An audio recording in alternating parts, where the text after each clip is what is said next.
Welcome to the Horizon Newscast for the week of November 5th, 2012. I'm Kate Smith. The second U.S. Senate debate at IU Southeast makes national headlines as races heat up ahead of Election Day. The candidates for Indiana's U.S. Senate seat debated the issues at the Ogle Center. Kimberly Bottoms has more about the controversial comments that followed. We're here tonight at the IU Southeast Ogle Center for the U.S. Senate debate, featuring Andrew Horning, the Libertarian candidate, Joe Donnelly, the Democratic candidate, and Richard Murdoch, the Republican candidate. IU Southeast hosted the Indiana Debate Commission, holding the final Senate debate on campus. Heightened security was on and around campus. 500 tickets were made available to the general public. Some IUS students managed to get tickets for the event. Laura Caruso, president of the College Republicans, said it was tough to get a ticket. It was a little difficult to get a ticket. Students were almost completely locked out of this event because so many people came from outside sources and got all of the tickets. However, I do have a ticket. A group of IU Southeast students could not get tickets. Therefore, they met at an off-campus restaurant to watch the debate. Lindsay Cooper said what she thought about the candidates addressing the issue of birth control. And I don't feel like they really address the issue of birth control at all. They kind of dodge that bullet, and that's definitely a woman's choice to make. During the debate, Libertarian candidate Andrew Horning summed up his view on Social Security. Knows it, and nobody's talking about taking away anybody's benefits. What we are talking about is we have something that we can't pay for. Republican candidate Richard Murdoch made a statement about rape. Within hours after the debate, it made global news.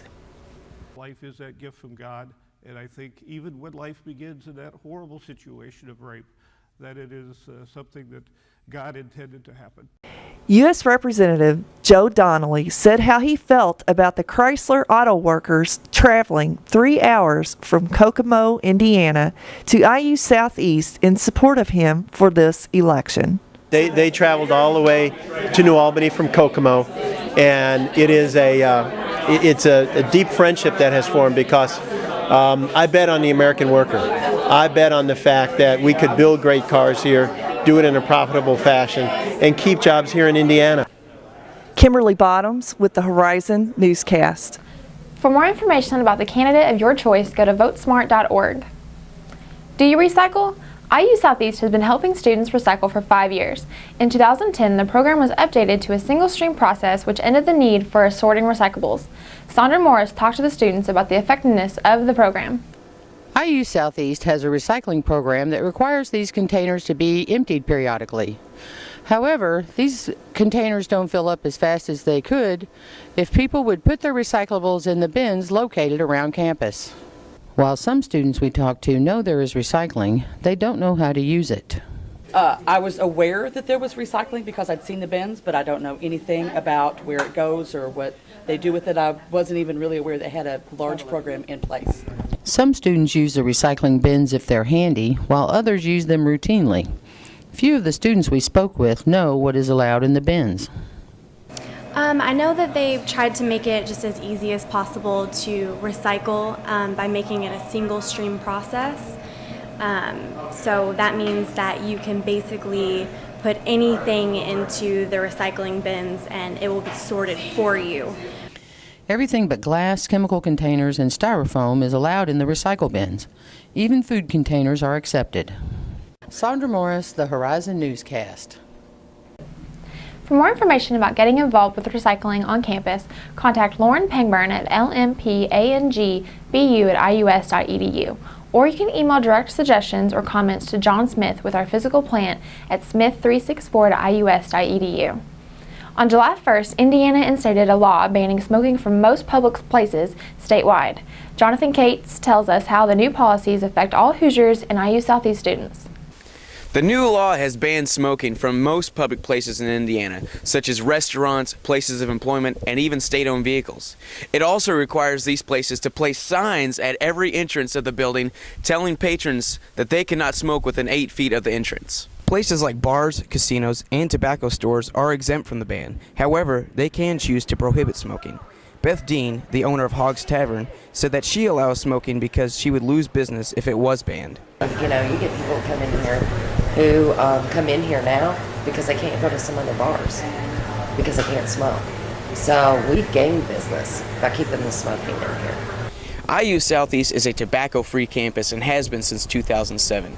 The only way that students can smoke on campus is inside their car with the windows rolled up.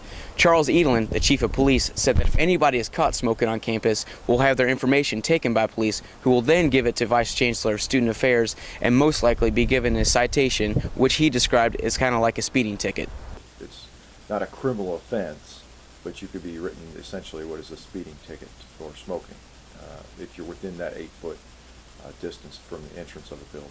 After the student or faculty information is given to the Vice Chancellor and SCUS, she then decides where it should go next for disciplinary action. Anybody that finds a violation on campus, they send that information to me, and then depending on what category of person they fall into, then I either send it to the Dean of Students, to the Director of Residence Life and Housing, or to Academic Affairs. Erin Dorgay, a nursing junior, said that she understands the policies but thinks that the university could do things a little different. I think that they could maybe have smoking areas, designated areas on campus that people can smoke outside, of course, or possibly just adopt the same rule that New Albany businesses have, where you have to stay 8 feet from the door as to not bother people going in and out who don't smoke, because they don't want to smell the smoke. I understand that. From the parking lot, I'm Jonathan Cates, the Horizon Newscast. For more information on the tobacco policies at IU Southeast, log on to ius.edu/tobacco-free. The Grenadiers had a volleyball rematch against Asbury University on Tuesday. Mark Mullins was there to see how the team is getting ready for the postseason. IUS took on Asbury University for the second time this season, hoping to redeem themselves for their earlier loss this season.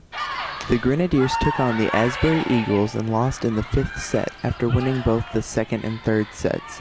Katie Tinsley said that although the team lost, she was happy with how the game went, with the exception of the final set. I hate how that 5th game ended. They worked so hard and it was such a good comeback, and then just hate how it ended between two players, but overall they played very well, exceptionally well tonight. Coach Tinsley also said that she could tell the team had been getting better since the last time they played Asbury. Much better. They won in 3 the last time we played them, and it was a quick game. We definitely were back. We didn't play aggressive, didn't come out strong. Special education major Cora Maybrier agreed that they did much better against Asbury and that moving into postseason they would have to take it game by game. Taking it game by game, focusing on what we need to do to beat that next game we have, and just taking it one day at a time. The Grenadiers' final home game and senior night will be Tuesday, November 6th against Oakland City. From the Activities Building, I'm Mark Mullins, the Horizon Newscast. For more information on all of IU Southeast athletics, visit iusathletics.com. Now to Leah Armfield for the upcoming events this week. Tuesday, November 6th, Election Day.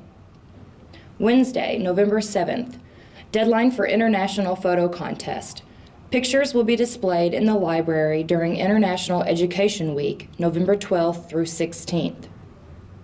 Wednesday, November 7th, men's basketball hosts St. Catherine at 7:30 p.m.